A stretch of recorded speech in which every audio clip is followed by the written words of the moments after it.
Hello to every viewer. So in today's lecture we are going to talk about the indication of dialysis. So basically when we are discussing or studying dialysis, the first question that comes to our mind is that what are the indications for the dialysis?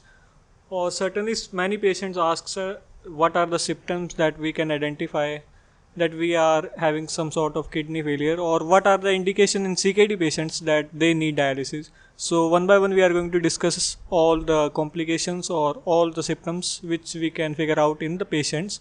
So firstly we are going to talk about the indications. Mainly in 5 to 10 marks questions this sort of answer is required to be written there. So we are going to discuss mainly about the points which we should write in the examination. So firstly the indications. So in hemodialysis initiation is needed for acute illness associated with acute kidney injury. If the patient is having any sort of acute kidney injury which can be caused by any trauma or any sort of poisoning, so that can cause acute kidney injury, and this is the first indication for the dialysis. Then if there is the accumulation of uremic toxins, then they can cause encephalopathy, which is called as uremic encephalopathy, which is also responsible for the cause of certain CKD conditions like 4 stage or 5 stage. So in that case also we require dialysis. Then the third point which should be there is that pericarditis.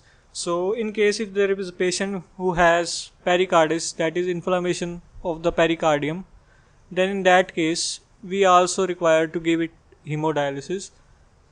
Then fourth is life-threatening hyperkalemia. So if the potassium values in the patient increases very high, then in that case we have to give hemodialysis to that patient so that the levels of potassium can come back to the normal values. In that condition we have to provide him with hemodialysis. Then the fifth point is there is if the patient is having acidosis there, and mainly if the refractory acidosis is there, so that the value the bicarbonate production by the liver in that patient is certainly low, and the pH of the blood will be get increased. In that case we call it refractory acidosis. In that condition we have also to provide the patient with the hemodialysis. If there is hypervolemia which is causing end organ complication, example pulmonary edema, when there is hypervolemia, it is the most common complication which we see in dialysis patient. So in that case we have also go for the hemodialysis. Then if the patient is unable to thrive or is malnutrition, in that case we will also go for the dialysis. If there is peripheral neuropathy, intractable gastrointestinal symptoms, so if there is sort of any kind of gastrointestinal symptoms, then we have also to go for the dialysis. If the patient GFR, that is glomerular filtration rate, is severely decreased and the value is around 5 to 9 ml per minute per 1.73 meters square area, that is the area of kidney, so in that case we have also to go for the dialysis. Or in case any toxic ingestion, or in many cases we see that the patient attempts for the suicide, in that case the neurotoxins or any kind of toxin get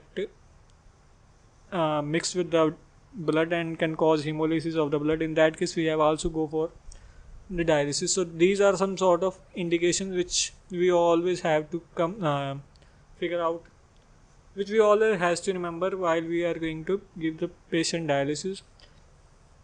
Now what are the conditions which can be caused in these sort of complications? So in these conditions they cause a dysregulation and impaired clearance of cytokines. So the cytokines in the body, they are increased by many folds and the kidney is unable to clear them. So in these conditions dysregulation and impaired clearance of cytokines is present, which cause vasodilation and cardiac depression in the patient and immunosuppression leading to end organ damages. Now hemodynamic instability and delay in renal recovery, these are also caused due to the cytokines. Now the renal replacement therapy enhances the cytokine removal in high cytokine states like sepsis. If the patient is having sepsis, then he will be having high cytokine levels, and in RRT we are able to remove the cytokines, so it will be beneficial to the patient. There is potential harm arising from the catheter complication. Now the catheter complications include CRBSI, that is catheter related bloodstream infection, electrolyte disturbance and interdialytic hypotension. So in these cases the RRT is also helpful, beneficial. Now mainly the first point which we discuss is the acute kidney failure. So in many cases there is a mnemonic simply which we use for the acute patients in dialysis. So which is AEIOU. So here A stands for metabolic acidosis, E stands for electrolyte imbalance, I for intoxication, O is for volume overload, and U is for uremia, any kind of uremic toxin which get accumulated in the body. In these cases we simply remember this mnemonic, that is AEIOU, which are the acute indication for dialysis. So this was a short simple video about what are the indication of dialysis. When the examiner asks for indication of dialysis, so these are the 11 points which we should mention, and these can get us full marks in the examination. Hope you find this video helpful. Thank you.